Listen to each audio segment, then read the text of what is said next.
I talk a lot about my ups and downs in business, and I probably will continue to do that. If anyone has operated business ever, you know there is no straight road. Business is like this, it's up and down, and that is definitely the case here on the continent, regardless of what country you're in. So I'm told from several other friends that are all over the continent doing business, right? There is just a difference in culture, let's say that, right? In business culture. And so in this video, I want to talk about the best businesses to start on the continent. I got a lot of this insight from my mentor, my virtual mentor, Dr. Harnett, and sitting in one of her lectures. And while some of these I have already engaged in and I'm still looking for that like cha-ching, or that level of success, some of these other ones have really encouraged me to take a leap and to go back into some of these industries that I have done in the past and didn't see much success, but I'm willing to try again. And so I'm going to speak about in this video the best businesses to start in Africa. And as you know, I have my notes. If you're new here to the channel, I keep my notes. If you're not new, right? So if you're new to the channel, welcome. My name is Ashley. On my channel, Ashley in Africa, I talk about my experience moving, living, and doing business here on the continent of Africa.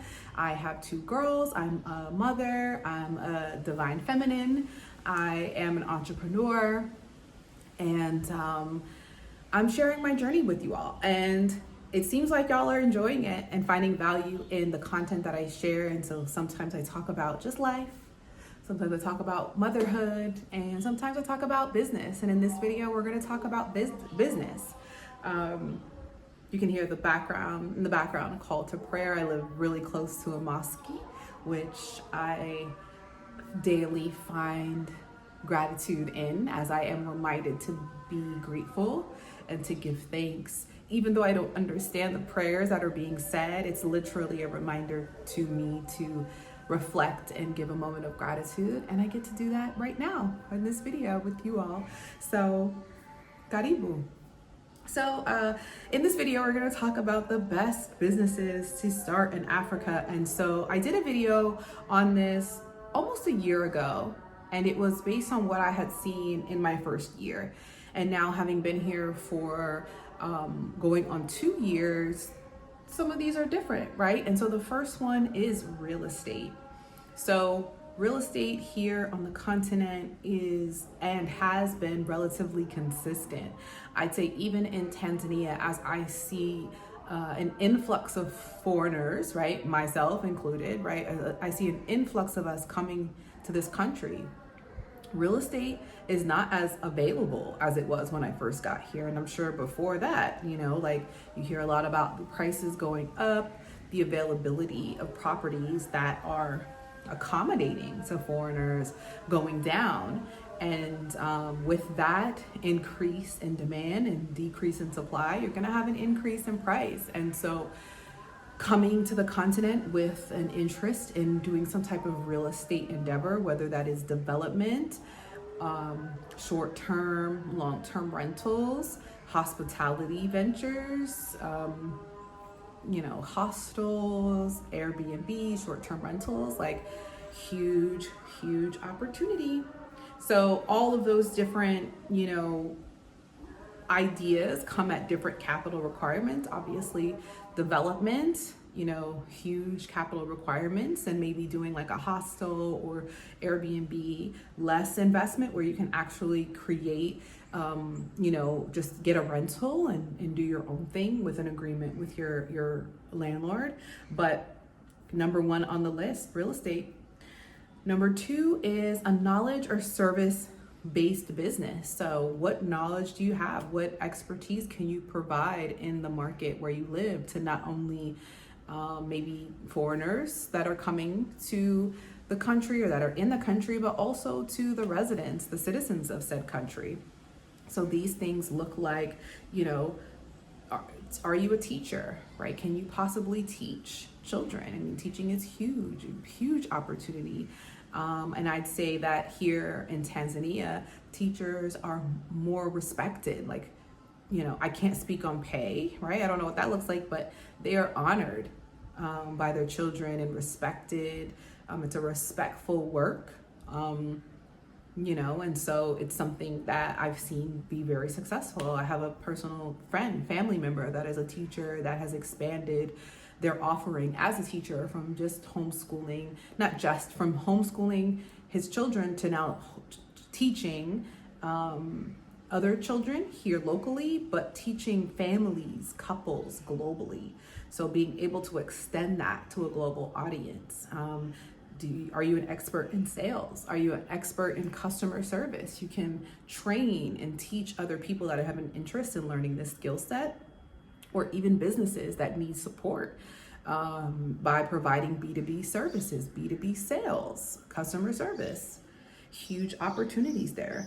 There's also, design, graphic design. Like, you can do that from really anywhere in the world. I honestly see some immaculate graphic designers here that are able to do graphic design for corporate, entertainment purposes. But, all it takes is a couple clients and you're on your way. So that type of business, to be able to pitch to, different businesses, different organizations, there you go, to business.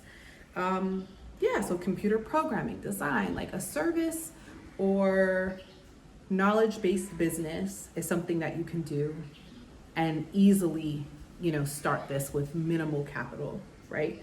The next thing is passive income, something that I personally do, right? I have developed a series of journals online that are on Amazon. I just got a deposit the other day. I don't know how much it was, but I know that I did those journals 7-8 months ago, 10 months ago, and I continue to see residual income that has, after work that I did almost a year ago, and I'll continue to see that, right? So passive income, huge opportunity. Digital downloads. I've also created some itineraries for my travels to Arusha, Tanzania, Zanzibar, Tanzania, Durban, South Africa, Johannesburg, South Africa. And I did them once, and I'm able to market those and sell those passively through my website at ashleyinafrika.com. Or when people message me and they send me an email or they send me a DM on Instagram asking me about where I stayed, I can say, hey, I've got an itinerary for 10 days. If you're interested, it's $29 and you can download it right here, or you can send me a CashApp and I'll go ahead and send you the link here in DM. So that is a business opportunity for sure. The last thing that you can do from a passive income perspective while you're here on the ground, I'd say specifically in Tanzania, is motorcycle rental. So as I'm told that you can find a motorcycle, which is boda boda, for about $1,000 US, and I'm sure that's negotiable. It's brand new, right? You can maybe buy 3-4 of them at a better price, where you're hiring it out to someone that knows the city, can get on an app, rideshare app, or can position themselves in a part of town where they get rides daily, and they pay you every week, or they even pay you every day. And that's when you're able to pay back into the purchase of said boda boda. This is also something Dr. Harnett suggests, and even just bicycles, and you can market that with tour companies or in certain parts of touristy areas where people can come and rent those for a day.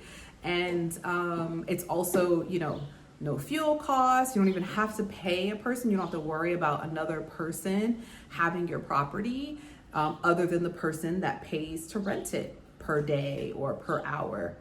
Great passive opportunity that I am myself looking into, right? As well as the real estate piece for Airbnb. Stay tuned. And so the next businesses are a little bit more time consuming, have a higher capital requirement, but they're doable and they're very relevant, especially here in Tanzania. So the first one is agriculture and food. So as many of you know, I started a coffee business in 2021 called Anasa Coffee. Still working through the name, still working through a lot of things. I'm learning so much just about agriculture and the opportunity, but also some of the challenges, especially as a foreigner. And especially as a foreigner. And so I haven't given up hope. But as Dr. Harnett said, these things are more time consuming and more capital heavy. And I am just in a place where I'm attempting to shift my resources in a way where I can see a better return in the timeline necessary given my financial obligations, right? So agriculture, land, getting some farmland. Farmland is something that people, especially from the West, are purchasing all over the world and figuring out how to hire out farmers.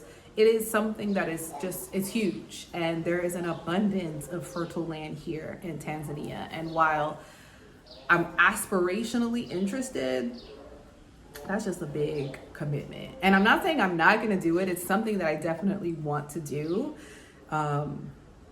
It's again, just something that's heavily capital required, and it's more of a long-term goal. I'll say that, right? The next thing is sustainability businesses. So these things look like, figuring out ways to privatize water, right? Conserve water, cleanse water, filter water. Also other alternative energy sources, wind, solar. Huge opportunities. I'm talking about huge. I have a person in my life who is heavily invested in this sector of water, and the upside is phenomenal. I see how well they're doing in their business, and it's a lot. Like, it is not short of a very huge commitment, very political, very controversial in some ways, but in fact, it is what is needed, the innovation that is needed to sustain these natural resources, not only here on the continent, but all over the world. So, to recap, the best businesses in Africa to start are real estate, anything around real estate, right?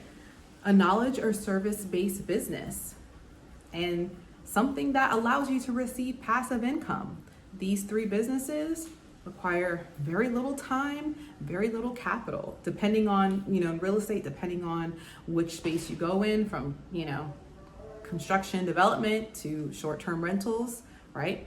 Less time on this side, less capital, more time, more capital on this side. And then going into that more capital, more time, but still very relevant, agriculture and land, and sustainability business. So I hope that was helpful. In the comments, let me know, are you involved in these businesses? What are some of the trends that you see in your industry? What are some of the opportunities, and what are some of the challenges that you see? I'd love to hear it. I'd love to know, and potentially even invite you into our mastermind of people here on the continent, professionals, entrepreneurs, people on the continent that are building, that are growing. I'd love to connect with you. So please connect with me on ashleyinafrika.com. And if you have an interest and you're in the West, in the US, you have an interest to move yourself and your family here to the continent and even expand your business to the continent, I'd love to work with you. You can connect with me on a call through my calendar below, and also access the resources that I also provide on my website, ashleyinafrika.com. So until the next video, I will see you soon.